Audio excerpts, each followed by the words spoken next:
판사 대북 송금혐의 인정되는데 여전히 대표님과 상의 없이 진행됐다는 입장이십니까? 검찰의 추가 기소 가능성에 대해서 어떻게 생각하십니까? 향후 특검법 어떻게 추진하실 예정이십니까? 알겠습니다.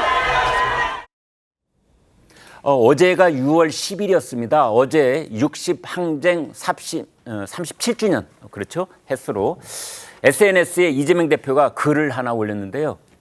국민을 주인으로 여기지 않는 오만한 정권, 국민 무시한 권력 결코 오래 못 간다. 뭐 이런 말을 올렸는데 김민수 대변인께 여쭤보겠습니다. 저게 지금 상황에 뭐를 빗대려고 저런 얘기를 하는 거죠?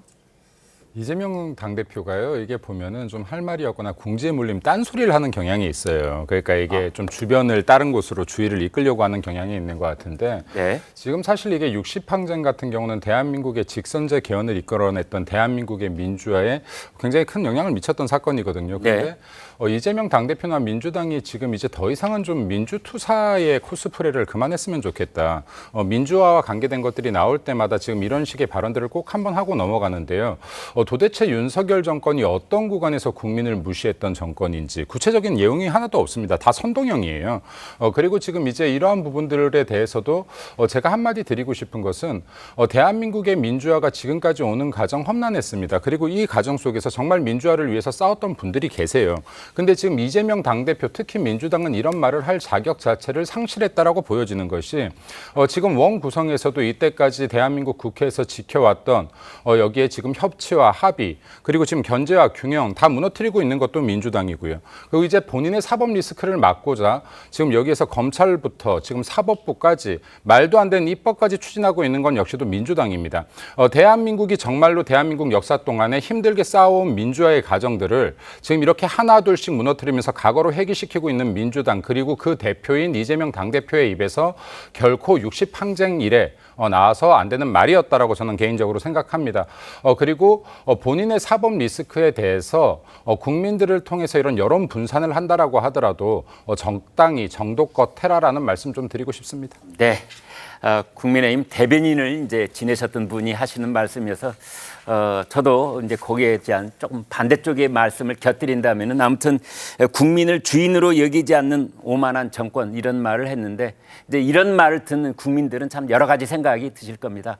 윤석열 대통령에 대해서 좀 비판적인 생각을 가지신 시청자께서는 그 점에 대해서 고개를 끄덕이신 분들이 있는가 하면 또 어젯밤에서 단적으로 우리가 볼 수 있듯이 더불어민주당을 유시한 야권이 강행 처리를 하면서 상임위원회를 독식하겠다는 것을 별러왔다가 그걸 실천에 옮기는 모습을 보고 국민을 주인으로 여기지 않는 그러한 세력이 도대체 누구란 말이냐 또 이런 생각도 아울러 하실 거라고 여겨봅니다. 이화영 전 부지사의 중형 선고가 이재명 대표에게 어떤 영향을 줄지 촉각이 집중되는 가운데 판사 출신인 분이 있었죠. 21대 국회 때 이재명 대표의 호위무사로 활약을 해왔었는데 어느 날 이제 이재명 대표하고 정반대로 극단적인 관계로 이제 벌어진 그 사람이 있습니다. 공천이 탈락되고 그러면서 이재명 대표를 저격하면서 민주당을 탈당을 했던 이수진 전 의원입니다.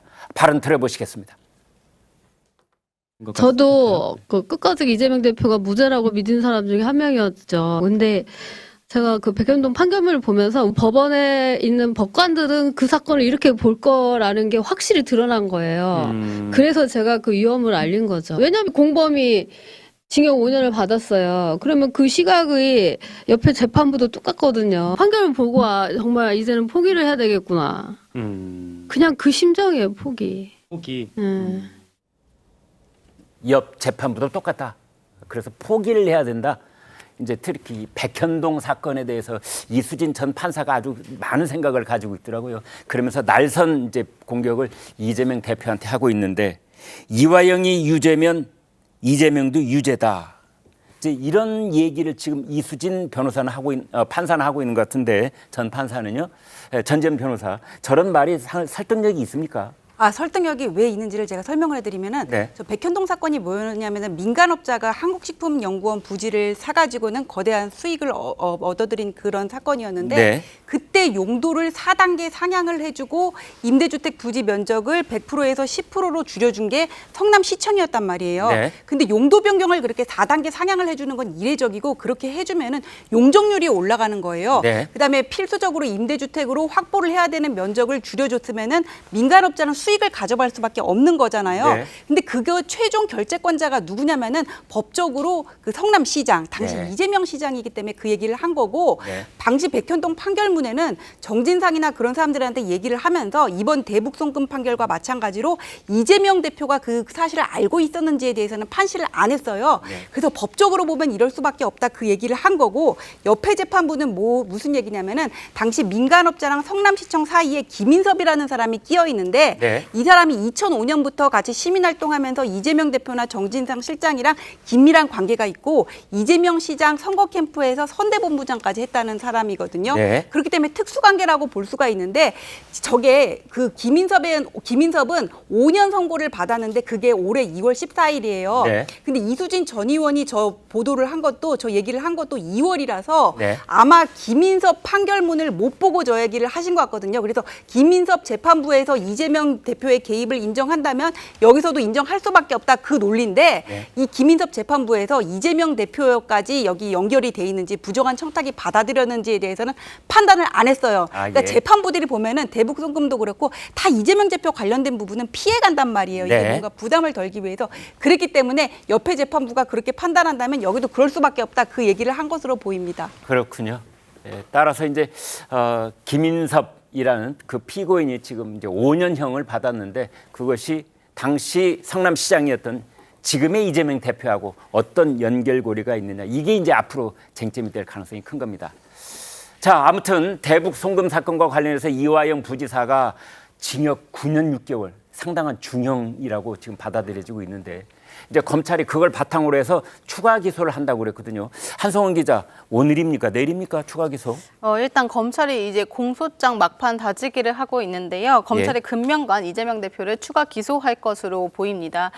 이원석 검찰총장 임기가 많이 남지 않은 만큼 검찰 내부 분위기를 들어보면 지금까지 오래 끌어온 이 이재명 대표 수사를 좀 확실히 마무리하자고 기류가 많이 바뀌었다고 합니다. 네. 이 이화영 전 경기도 평화부지사가 대북 송금 혐의로 징역 9년 6개월을 선고받은 만큼 이 판결문 내용을 반영해서 이 대표 공소장을 좀 수정하면서 더 고삐를 당기는 모습입니다.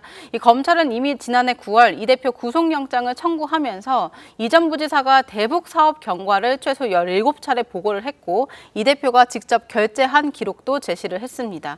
또 김 전 회장이 이 대표로부터 전화로 고맙다 이런 인사를 들었던 진술들도 모두 제시했습니다. 네.